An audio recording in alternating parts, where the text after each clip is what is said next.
I know she added, it is non-fiction, you know, she told your story the way it is. But reading the book, do you yourself as a character in the book feel that this is a justly rendered representation of my story? How would you comment on it? I would say I've received it with mixed feelings, but the feelings that that goes beyond everything all is that it's my story at the end, and it's actually me. I'm reading in the book. Yeah. This happened, and each time I read it, I feel like it just happened yesterday, and this happened years back. Like the time I traveled from Arua to South Sudan, the first chapter of my of myself in the book. Yeah. Each time I read it, I feel like I'm still on the bus to Juba. Yeah. It's crazy. So it represents a lot about me, and I'm happy that Roselin has placed this book, has actually presented this book the way it should be, and the way that I explained it to her, the way that we had the interviews over the phones and sometimes face to face. So thank you, Rosalind. Yeah. The book is actually about me, and it's everything about me. It's I'm not against it. I'm so happy about it. Okay. Yeah. And you feel that, of course, your story is in many ways a microcosm of the stories of so many young South Sudanese who found themselves in your position. I would like us to shift the spotlight a little away from the start of the war, from the commencement of hostilities, to your escape from the theater of battle, and now your experience in the camp. So after you leave Sudan, you go through so many travails which are well chronicled. When you arrive in Uganda and go to Bidi-Bidi camp, which I have been informed is now the second largest refugee camp. At the time, it was the largest until I think the Rohingya crisis in Bangladesh and Burma happened. Yeah, that's, you know, we are not competing for the first position. We should be happy, you know that. Yeah, we are now in second place. Hopefully, we will come to much larger numbers of the shows. Yeah, that's Uganda. So, how do you initially settle into this camp, and what are your own experiences as someone who has been uprooted afresh? Yeah. First of all, I would like to start by saying that it's a sad thing that we are living in a world that has a lot of civil unrest, and I'm very sad to say this because nobody would like to be a refugee. If you are asked right now, be a refugee, trust me, if it's optional, nobody will say yes, I want to be a refugee. Uh, for the Rohingya refugees, I've not heard much about it, but I feel sorry for them. They are feeling the same thing that we have felt, and I'm very sorry that they are feeling that. And I'll feel sorry for anybody to feel that. Being a refugee, the struggle to get to where, to become a refugee, actually, to become a refugee, it's not like you don't just become a refugee. There are hardships. You are pushed beyond, personally, you are pushed beyond your limits. So I would say I'm lucky to be alive. I'm very lucky to be alive.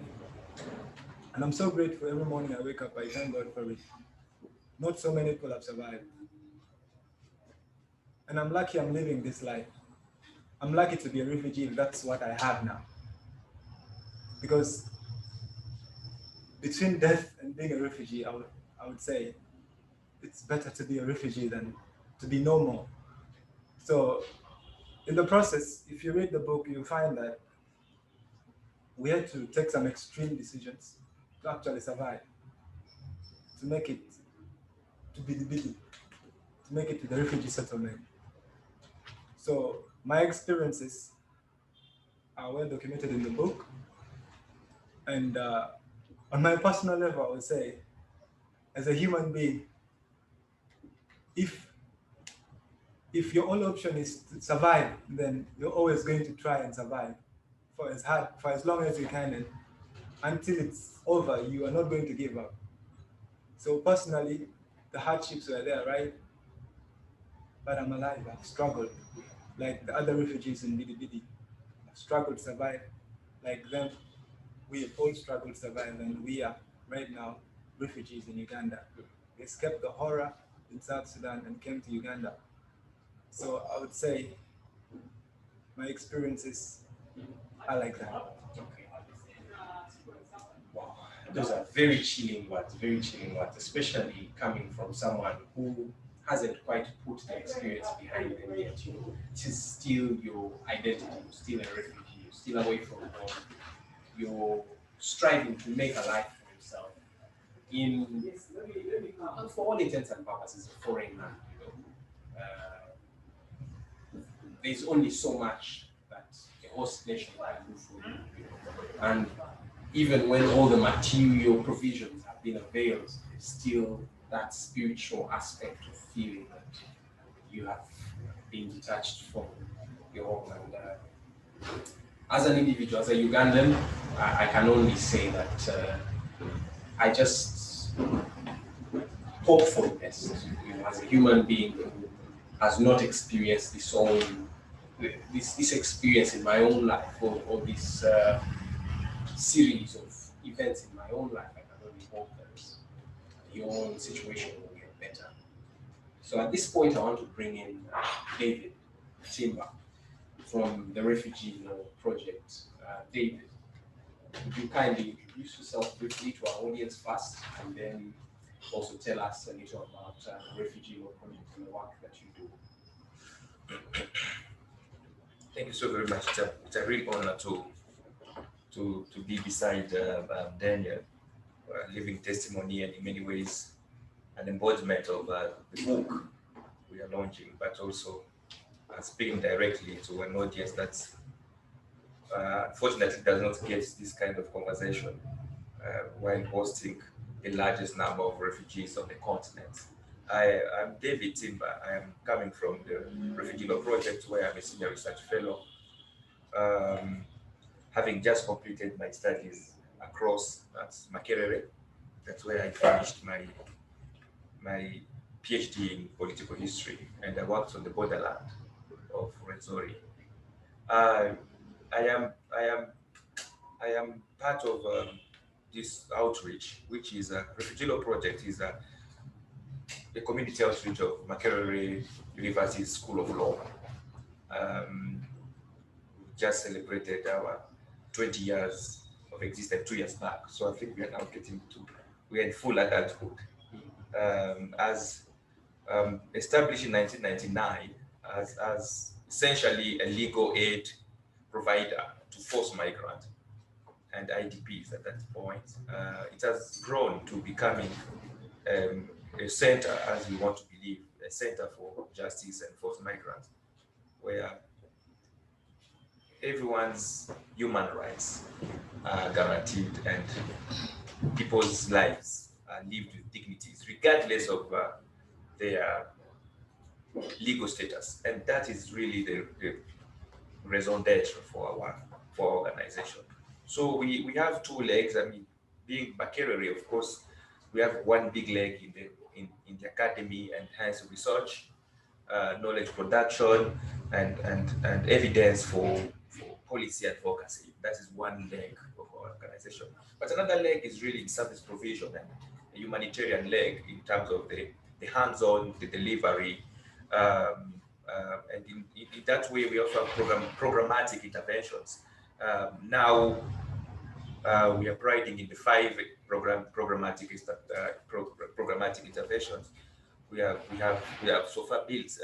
One is about access to justice with the forced migration, which Daniel is telling us about, the question of how the forced migrants access justice, let alone whether or not they are served justice. That's a different question. But how do they access justice in this kind of, most of the time, different jurisdiction, different legal culture, different legal history, and different praxis And so the access to justice is one of the flagship programs of Refugee Law Project. The second one is the question that's linked to access to justice is the what we call the mental and psychosocial well-being program. We're talking about people who have been forcibly displaced, and their entire social, economic, cultural fabric is torn apart, and the burden of forced displacement, being a displacement against your will, being unable or unwilling to return to country of origin, create a huge psychological burden to that. So these are human beings not just operating in a normal headspace, and so how do you approach them? How do you manage the asylum for the time they are around? Is a question that invites a lot of psychological care, but because they're not just individuals, they're also living human beings and social beings. So the psychology has to be social rooted, so psychosocial and mental well-being. That's a very important program of our interventions. We have the third one, which is about media. We call it media for social change. Media for social change, and how do they? It's basically about voice and representation. How do they voice their deep-seated concerns? How do they react to some of the often glossed over interventions from the humanitarian sectors? How do they respond? How do they get counted and how they get included? How they use all that is available to themselves in terms of means of communication and technology being a 21st century means of communication par excellence. How do we get these people with fractured lives to get to voice through different media they are concerned? That's a very interesting program, and of course we have the program of gender and sexuality, which is a very important program because of the ways in which some of the violence that I've encountered, all the way from flight through asylum to integration or repatriation, the harms are gendered. The way men are affected by forced displacement are different from the way women will affect it, and of course gender intersect with a whole set of different markers, and so human beings being sexual beings and also being gendered beings, a particular attention on gender in forced displacement is all the more important if we are to deal with the wholesomeness of forced migration and the people involved in it. And finally, we have now refugees, of course, will deal with the hosts here in Uganda.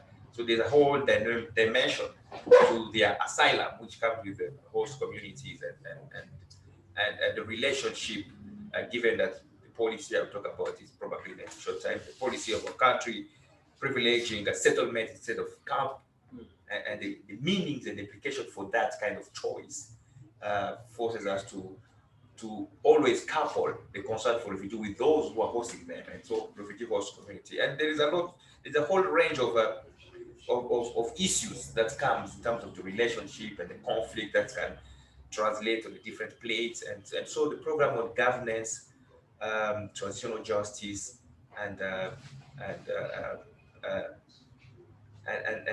peace becomes our last program called 6G, the conflict, transitional justice, and governance program. That's what somebody looks at forced migrants in relation to the host countries. So that is the nutshell. RLP. Okay, a very comprehensive nutshell, and it seems that your portfolio is a broad one, but for anything to be effective, it also has to be pointed, and clearly, while you are broad, you are also very particular about the interventions that you make to make the experiences of refugees a little better, than they would otherwise be. Not to say that your efforts are little, they are great efforts, but it is the gravity of the situation, that only allows for so much to be done. And given what you mentioned, it is certainly true that the end of where we begin, Roselin's book, is a major contributor to your own efforts. You know, it is stories like these that are told from a first-person, grassroots, on-the-ground perspective that also help to trumpet the experiences or to amplify, you know, the voices of people who would otherwise be voiceless. That is it right for me to say that, or am I right? Yeah. I think that, yeah, I think you're right too, and a big thanks to Roselin for jotting down this. We will comment, I think, another day about the merits and the demerits of such narrative. But one thing is very clear is we cannot overemphasize the importance of these lived stories in our midst, because as I say, I mean, we are in a very paradoxical space here. Paradoxical in the sense that this is a country that prides itself in the hospitality extended warmly to its neighbor, and especially in this progressive hospitality of managing refugees in a particularly warm way. And this is a country that hosts the largest numbers of forced displaced people on the continent. And so there is that incredible headline about Uganda. And juxtaposed to that headline is this incredibly indifferent society that barely knows a thing about the forced migrants for which the state pride. And So- one is left to wonder. So I mean, You're accusing Ugandans of being indifferent. Okay, not really accusing, but you are characterizing them. I mean, I'm just talking about the whole the dishonest, the whole disconnect between the Ugandan state and the Ugandan society. As far as how many Ugandans? I mean, I bet we're in the center like the Ugandan society. How many Ugandans have jotted down a narrative book on refuge and refugees? I mean, Ugandans have been hosting refugees before even Uganda got the independence. Uganda have been hosting refugees from 1942, refugees across the world, first Polish refugees. Uganda has been hosting South Sudanese refugees from 1995. Uganda has a nodiness on refugees way before even the international convention on the status of refugees was promulgated. Uganda has been having camps way before even people gathered in Geneva to put together a whole legal framework. And Uganda's had these stinkers and wares and the cuckoos Roselin is talking about for donkey years. Uganda's had Makerere University for now almost a 100 years of existence. Uganda's have the society, the Uganda journals since 1923. But how many Ugandans have actually taken even the trouble?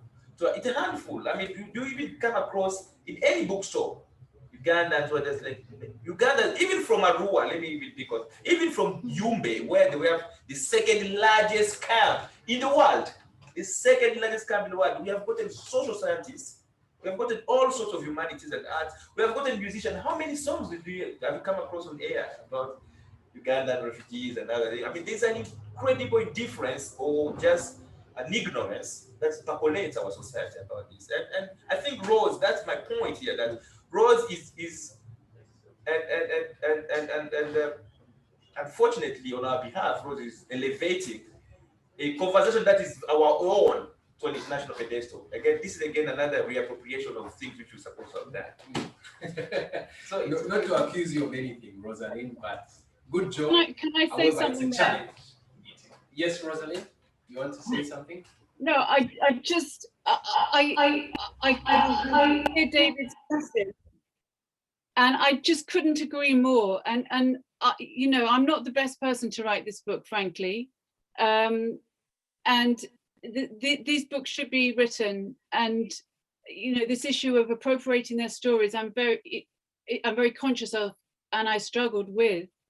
And I agree that I shouldn't I'm not the best person to write this book. I mean, please don't tweet that. But you know, this book should be written by someone from Uganda or someone from South Sudan. I hope that Daniel eventually will, you know, tell his own story in his own way. But I think this is a really important point that David's making.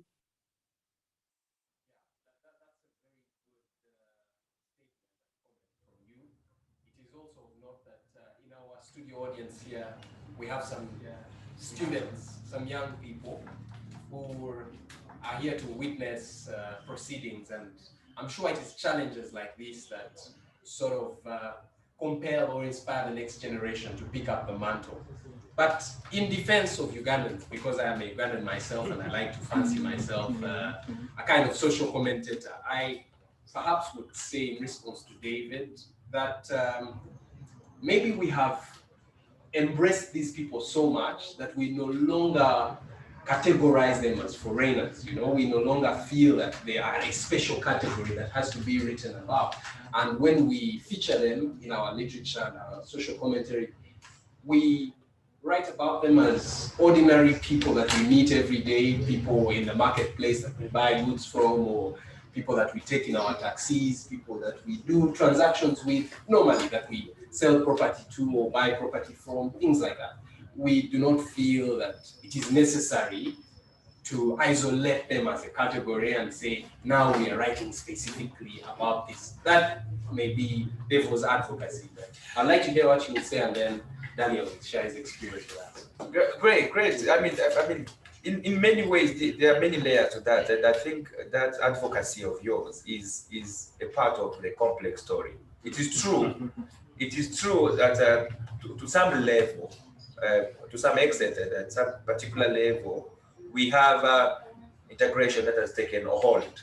And I can rightly say that, particularly for the category of refugees we're talking about, South Sudanese, who have been here for 20 years, for as long as the independent state of Uganda has existed, for as long as the Sudanese state has existed as an independent, for as long as South Sudan, as we know it today, has existed. We have this whole symbiotic kind of relation that has emerged from it. But that is a very, if I may brutally bring in statistics, I think that's a very significant coefficient in the larger equation. I've just finished together with my colleagues at Refugee Law Project, who were partnering with other colleagues at Oxford on this larger study on refugee status determination. It's a global study that takes a global South perspective, and Uganda is one of the countries, and we have, as Refugee Law Projects, been contributing to the Ugandan profile case. You may want to know, and this is also in tandem with what Rose is offering us, that the fact that on the one hand, we seem to have been familiarized so much with refugees, so much so that it has been mundane, accepted indifference. But on the other hand, the ways in which the states recognize refugees is very much ostracizing, and it is not capturing that kind of advocacy you're putting across.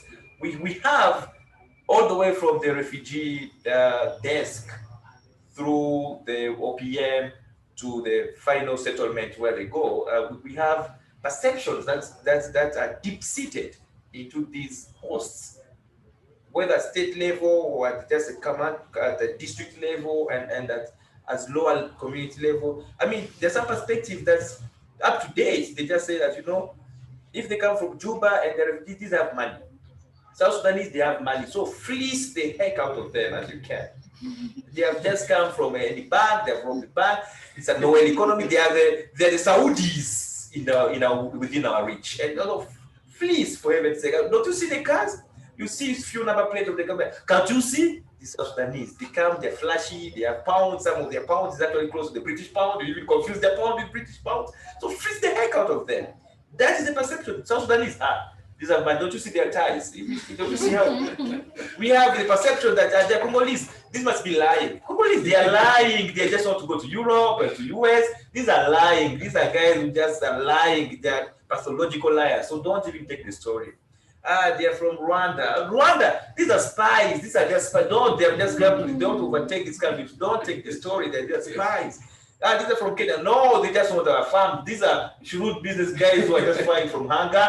They want to go and marry our Ugandans and forget about Kenya. Okay. These are Burundi. Now these ones here, they just want to come and vote for the opposition, vote for the ruling party. These are not even interested. They just want to. Those things are deep-rooted in us. And what at stake is the entire story of how to shed light on the plight, which is laws. At stake is the laws of that story. And we get all these stereotypes taking center stage of how we deal with them and the entire protection, the plight, and the futures, and the kind of hopes they entertain, they are all left to whom it may concern. Wow, I don't want to admit that the stereotypes you have characterized for are accurate, but if they are, clearly we're in bad shape. Let's have a comment from a member of the audience. Yeah, please introduce yourself first. My name is Mariana. I'm a teacher from Refugee Christian Classical School. The students we have here, we come with them. A little louder, please. I felt a little sad when he was mentioning that we have differences, like in terms of how we see refugees. But what if we are just ignorant? Do you also consider the point of making us know that these refugees are coming from a particular kind of life? Because for me, when I was growing up, I used to see Sudanese in my school where I was, and these were the richest students. Actually, they used to pay a different kind of school fees. They were treated really different. I mean, they had the best shoes, the best everything. No one could think that these people are coming from a perspective of, okay, we knew there was war, but we thought these people are typical rich. No one would think of, maybe they are coming from Bidi-Bidi, and actually I'm coming to know about it now, I'm sorry. And maybe you're blaming Ugandans on a very low, I don't know, ground. We need to know, because really very many people don't know about refugees. We just hear, personally I'm raised by descent. I just hear that my grandmother, my grandfather came from Rwanda, and yeah, I'm growing up from Uganda. There is nothing I'm seeing. He's a Sudanese, and we are seeing them very well. New clothes, new what, so I don't know. Please let us expose the perspective you're talking about. Okay. All right. Thank you very much, Mariana, for that comment. And hopefully we'll be able to hear from some of the other members of our audience as our conversation proceeds. Daniel, Yes. you have had commentary from both sides.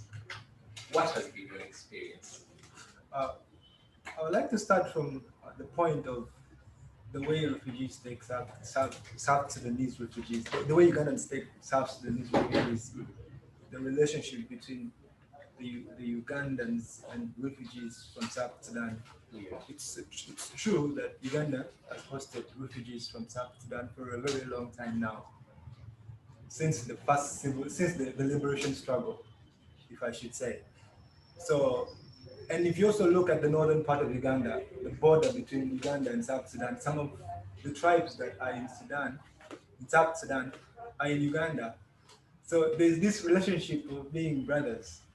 If you look at me, Daniel, and a guy from Acholi, you will say these are the same people. It only changes when I come to the southern part of Uganda. And most of these refugee settlements are up country. They are in northern Uganda. So the relationship there is more like you are my brother and I'm your brother kind of relationship. So the policies as of how people stay have somehow been kind of we are not seen as refugees somehow there. That's why Ugandans, that's why educated students from these specific fields don't write about us. They see us as their own brothers. They see us as one of them. They see us like their people. So on the perspective of seeing South Sudanese as rich individuals, I will shy away from that. I will shy away from that because there's a very serious misconception here You know, in the book, if you read, you will find that in 2009, my father brought me here to study. I would say my father paid my tuition in school. My father paid for our rent. My father is a colonel. So a colonel is paid by the government, and his salary is not so badly off. We can manage to pay and cater for our needs at home. So because of that, some Ugandan institutions, it's true, I used to pay higher. She said a point that is very correct. I used to pay higher at school when I was still in high school, when my father brought me from South Sudan. So the problem now, the current situation is that kind of wealth is no longer there for the common people. My father was just a common man, he was a soldier. As I speak with you now, a soldier, my father, gets 4,000 pounds. If I'm to change that to Ugandan shillings, that is 40,000 Ugandan shillings per month. Those days, that money was quite a lot of money. But now it's nothing because of the serious economic crisis that's happening in South Sudan. Now, for people to understand that we have transitioned from where we were better to worse, to understand that South Sudanese of those days are not as rich as they are today, for Ugandans to understand that it's very hard. And that is the problem. That's the problem. That is the biggest misconception of Ugandans. I don't blame Ugandans so much because, first of all, we did it. We came and we had money, of course. South Sudan was a new country. Everything was going on well. We could buy flashy things. Not my necktie, please. I'm a good president. That's why. Yes, Mr. I'm President. a good president. I was a good president just a year ago before I could leave campus. So I've kind of gotten used to dressing like this. It doesn't mean I'm rich. Personally, I'm not rich. I'm not staying at my father's house in Kampala. I'm staying actually at some other relative of mine's house. And I'm staying here, but my family is in the camp. So I'm trying to push myself out of this hard situation. So the truth is that South Sudanese are struggling. As of now, we are struggling, and we are struggling badly. Most South Sudanese, you see flashy cars, those flashy cars don't represent the whole of South Sudan. They don't represent the second largest refugee camp in the world and the largest refugee camp in the continent. They don't represent the entire South Sudanese. They don't represent the entire South Sudan. Those cars belong to specific individuals. So the situation is actually more complex than we make it out to be. Yes, there is truth in the stereotypes. There has been some warm reception from the community. Have you experienced any hostilities specifically? Have you experienced hostility? Feel free. It's you're safe. I'm sure. It's okay. First of all, the Ugandan host communities first of all, I would like to say it's a very good thing that the Ugandan government gives us this policy of not having refugee camps and having settlements instead. It's a very good policy, but it also has its demerits, its disadvantages, its bad side. And the bad side is that the refugees will have to confront the host communities because they are no longer in a fence. They are no longer excluded from the host communities. We are open with the host communities. So there's a saying that says people who stay together are the ones who fight, are the ones who quarrel, are the ones who have issues. It's very true. There have been issues between refugees and the host communities. And if you go and try to search, you'll find there have been very many issues. And if you read this book, you'll find there's been a very serious issue. This was, unfortunately, this was between the refugees themselves. There was an ethnic clash from a World Cup match we went to watch. And then issues got out of control and it was serious. Many lives were lost. And back to the host communities, there have also been the same kind of issues, fights that end up in loss of lives. loss of lives of women, children, and even grown-up elderly people. So I would like to say that the host communities, I'd like to say the UN and partners have done enough for refugees. I'm thankful as a refugee, but between the host communities and the refugees, I would say that the UN has done, is doing something, but that something is not enough. It should be more, such that the host communities and the refugees can learn to coexist in a peaceful way. Because right now, as I speak, we have issues. The host communities sometimes and the refugees get out of control and have serious fighting. In Germany, it happened, and in Arua, in the Rhino Camp, it has happened. There's a place called Tika 4. It's a cluster. It's a zone.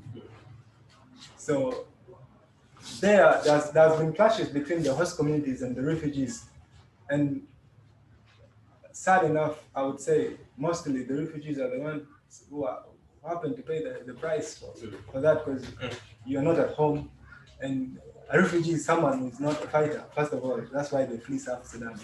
They're not good at fighting. That's why they run away. They're not so violent. So the fight has been there between the refugees and the host communities. And I would, if I'm supposed to say this, I would like the UN to address this issue. The UN and partners, let them try to address this issue, try to set an atmosphere that can be a peaceful atmosphere between the refugees and the host community, so that we can coexist. It's not very hard, it's very easy. But most of the times, the UN decides to meet without involving the people who are affected by this. The people who feel the full impact of these problems, these conflicts that are not resolved. So I would suggest that the refugee and the UN and partners involves these host communities and the refugees, the people who are having conflicts. You know, they say when you stay, like, it's a national policy. When you got, as Uganda, you need to be having treaties with your neighbors so that you can coexist peacefully. It's the same with the refugees and the host communities.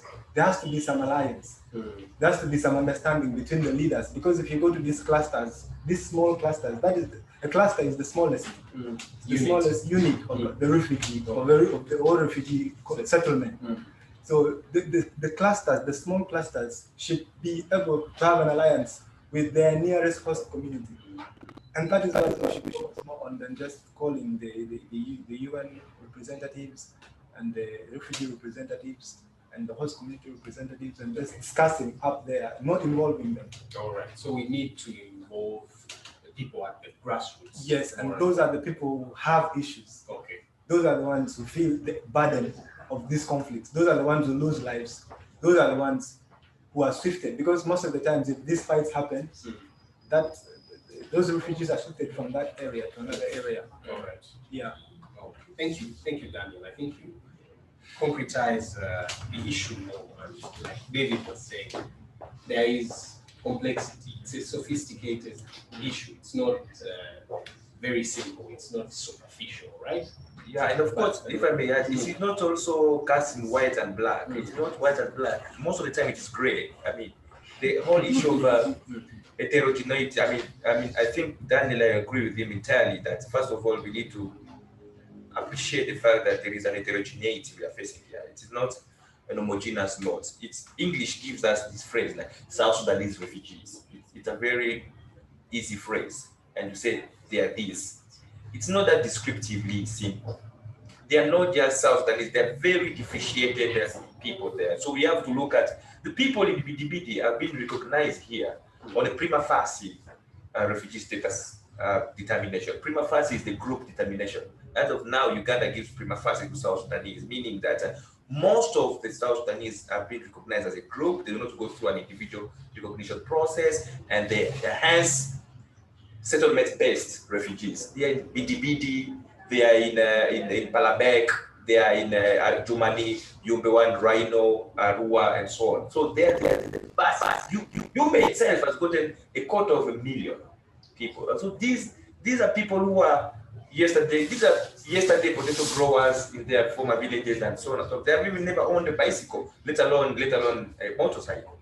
These are very different people. These are coming to Kampala as self-settled urban refugees.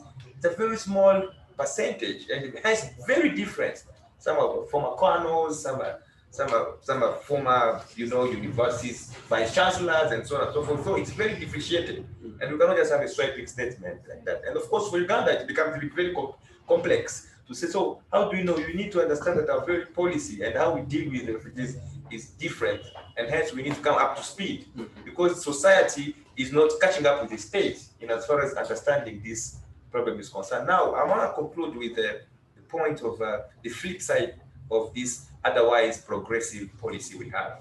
And I think what Daniel is saying is extremely critical. Remember, in South Africa not long ago, when they were facing very serious economic hardships, the hardship were translated very fast into what we now call xenophobic violence. The next person of the same color, xenophobic violence in South Africa was not white against black, against black people. It was the next Eritrea, the next Zimbabwe, the next Congolese, the next South Sudanese, who was in KwaZulu Natal, was one who was lit up ablaze. And that is what almost always happens. The scapegoats, the issues, very serious structural issues of the host, they're always scapegoated onto this other. And the next other who is in the face of the Uganda in Yumbe will be the refugee. Something is building up in the north, something is building up in the west of Uganda, and something is building up in the center of Uganda. The whole land question is particularly boiling for where we now know as the refugee settlements in northern Uganda. When it reaches the tipping point, you will see what Daniel is telling you. And this flip side, you will see, and I'm afraid it's maybe too much too late. We need to act on those lines now. It's now or never. Wow, you end with very apocalyptic words, David. I hope that it will not come to that.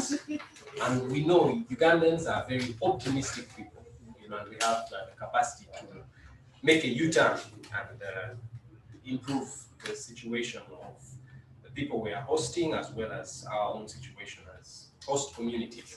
So at this point, I just want to quickly go to some of the audience comments for the people who have been following us on our Zoom live stream.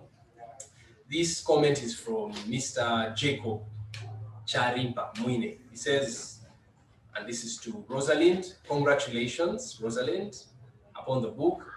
I think the reason why Uganda has had an indifference to refugees is from a particularly political context. So he's blaming politics.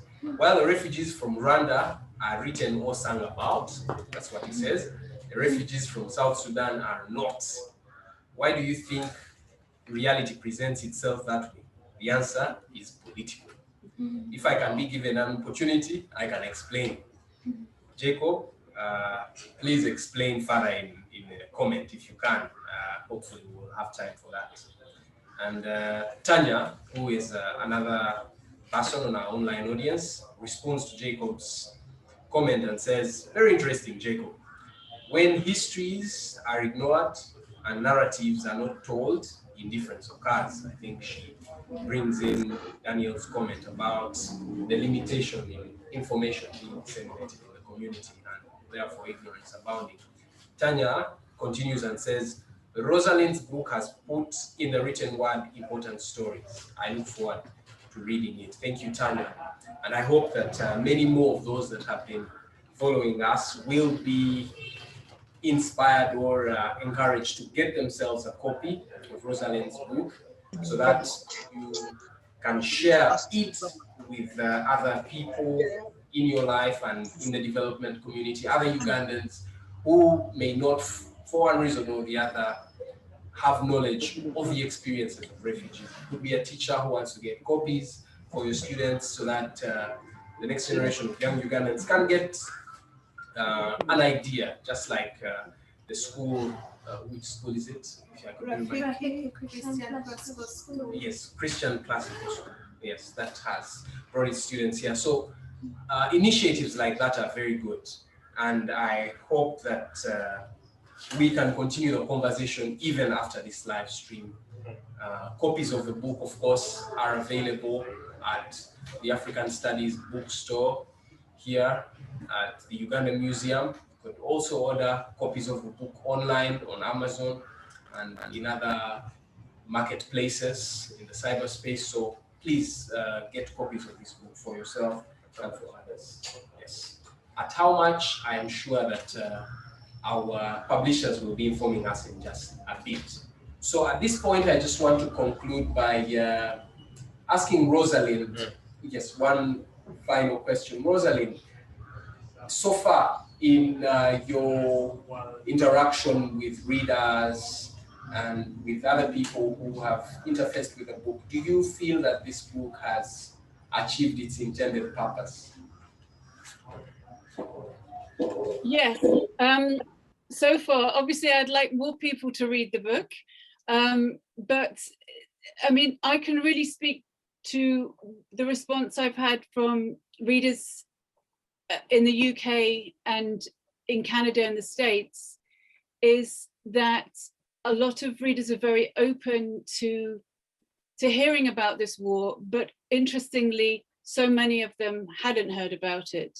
It's a, you know, it's a massive conflict and humanitarian crisis, which is very little known. So even to explain to people about that, I think is important. But moreover, I think people are very touched by the resilience of the refugees, which I hope comes across in the book. And the interesting reaction I got from so many readers is how it puts a perspective on their own lives, especially as the end of the book touches on the situation of the refugees in the settlements during COVID and the restrictions that they have been put under, like all of you, and like all of us. And we're living in a lockdown in the UK, and a lot of people have complained about that and the restrictions on their lives. People have lost their jobs. But the reaction I have about the book is that this gives me a perspective about my own life, and to realize how fortunate we are, and to see that the refugees that I'm writing about, people like Daniel, yet as David said, we mustn't see them as other. They're part of us. We're part of a community, and the new community that has been built in the settlement, the new society, I think is extraordinary, and I hope that that comes across in the book as well.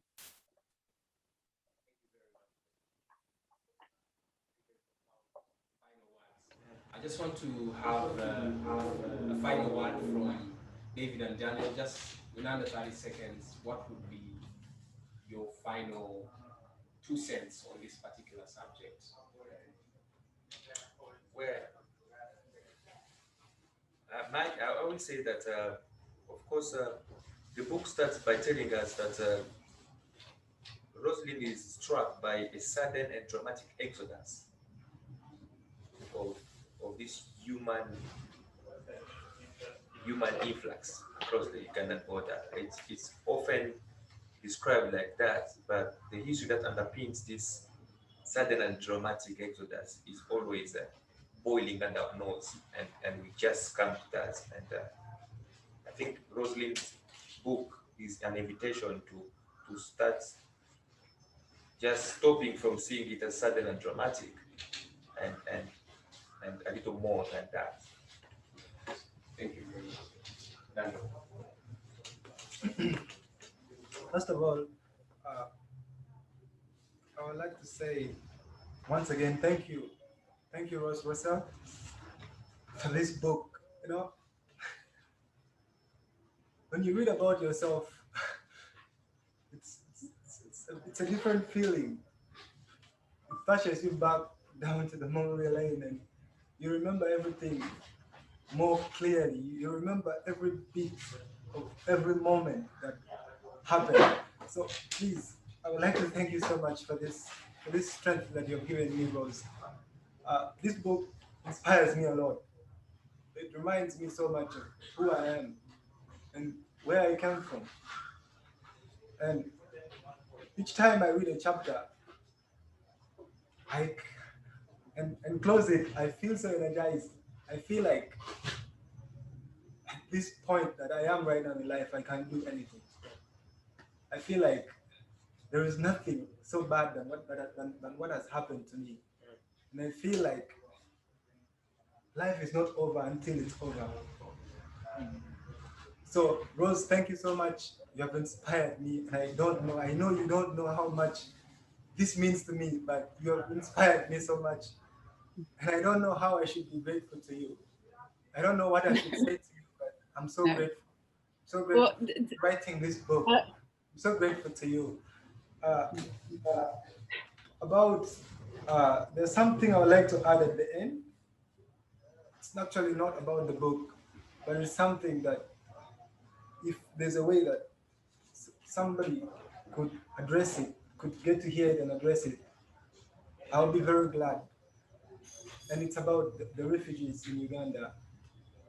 You see, refugees have been having their meals or their rations cut on annual basis. Annually, they reduce on what they normally give them. You see, I want to first give you a brief understanding of how life is in a refugee camp. When you are in a refugee camp, there's like a lot of nothing that goes on. The only thing you do is you sit and you stay, wait for your food rations. You eat and then you stay again. That is the routine. And that is very boring and it's very hard. It's quite stressing. Refugees, out of all the people, I would say in Uganda, refugees are not the same level as citizens. It doesn't matter where the refugee is. Though you try to classify them to the colonel's sons refugees, the political refugees, the ones that were higher ranking, the higher income, somehow high in the country where they came from. When they come to a different country, trust me, they're not as equal as the citizens. I would like to talk more especially about the refugees that are living in the refugee camps today.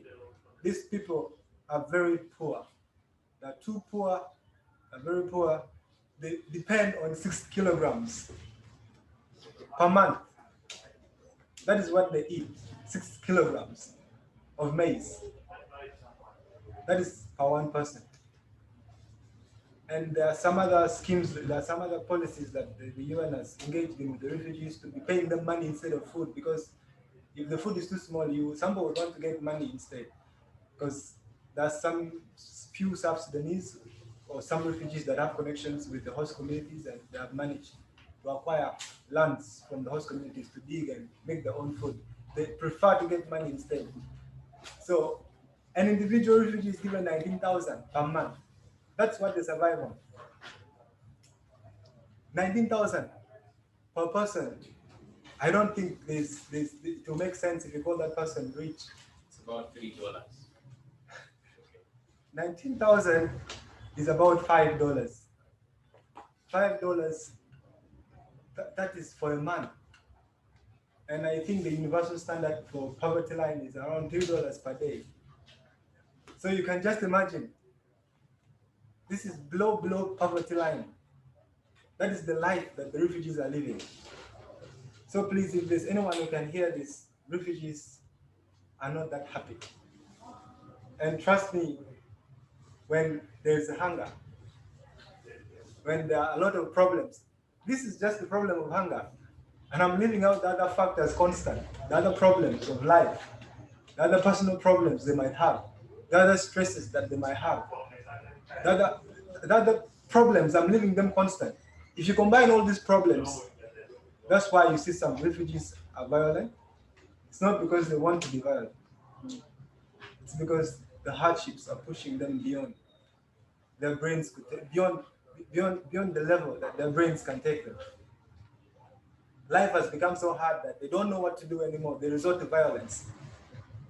But anybody who runs from war is not a violent person. If you see anybody who runs away from violence and you call that person violent, then there is a misunderstanding there. So refugees are not violent people. It is just the situations that make them violent. The situations they are in that make them so violent that we see them as violent people. So South Sudanese and other refugees living in Uganda are going through the hardest of times. And it has been worse during the lockdown. You know, I'm sad to say this right now, right here, but it's the truth anyway. I knew 3 little girls in the camp where I come from. That is in Rhino Camp. They were very little girls. They were very little girls. These 3 girls are right now pregnant. And all of them were raped. And this happened during the lockdown. It's very sad that this is happening. These are the people I know. What about the ones that I don't know? There are very many outside there.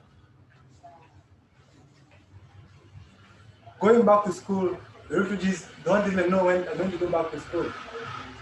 I received a phone call from my mother just last week. She was telling me that my little brother does nothing, has forgotten ABCD, has forgotten how to spell his name, and only plays in the mud, in the sun when it's shiny, and in the mud when it's raining.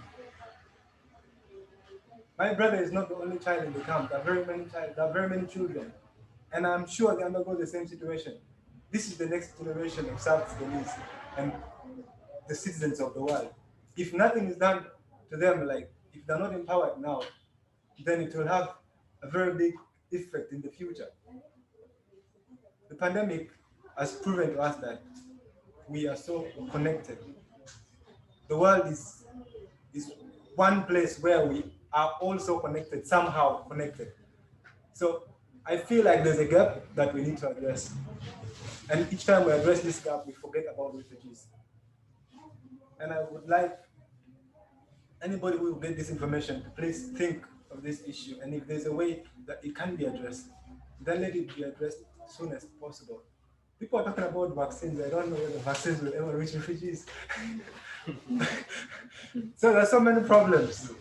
But above all, the biggest problem is making sure that the refugees are satisfied. 6 kilograms are too small. Their rations have been overcut. I think the UN and partners should do something about that. That is the last thing I wanted to say. But please, if you want to read more about the refugee's life story, please, this book is there for you. You can read it, buy it, and you will find more about the life of being a refugee. Roselin Russell has done a great work explaining it more into detail, what it feels like to be in a refugee camp. She got the experience. She stayed for 9 months in Bidi-Bidi refugee settlement. So please get a copy for yourself, and please thank you. Sure. Thank you so much, Daniel. You have done a very, very competent job at elocuting on the challenges that you and your fellow compatriots, I should say, face in the refugee situation in Uganda. It couldn't have been better done. So thank you so much, and I'm sure that all of the stakeholders, all of the partners concerned shall ensure that your message reaches the right ears, reaches the ears of all the development partners and players.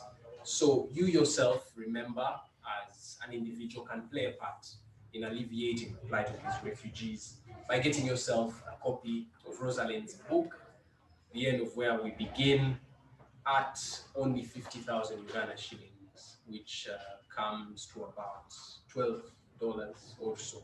More than the ration. Yes, more than the rations that are given to refugees. And you will find this at the back of the book. Part of the proceeds from this book will go towards the Nilaya Project, which is a non-profit organization working with women's collectives in Bidi-Bidi settlement. So part of the cost of purchase for this book will go towards some of the issues that Daniel has been raising as needing to be addressed. So thank you so much, Mr. Daniel Bol. Thank you so much, Mr. David Tshimba from the Refugee Law Project. Daniel, who is a character in the book, has done a very good job of sharing his experience with us, and we only wish the best for him. And we hope that he will remain resilient, just like Roselin set out to depict in the book. Roselin, author of the book, who has joined us on live stream from the United Kingdom, thank you so much for putting this into print. Thank you so much to the organizers of this event, and we hope that we will continue the conversation. The author's lines of communication are open, and the publisher's lines of communication are open. So we wish you a very good evening. Sure. Thank you, Mansi. That is Yeah, that's it. thanks a lot.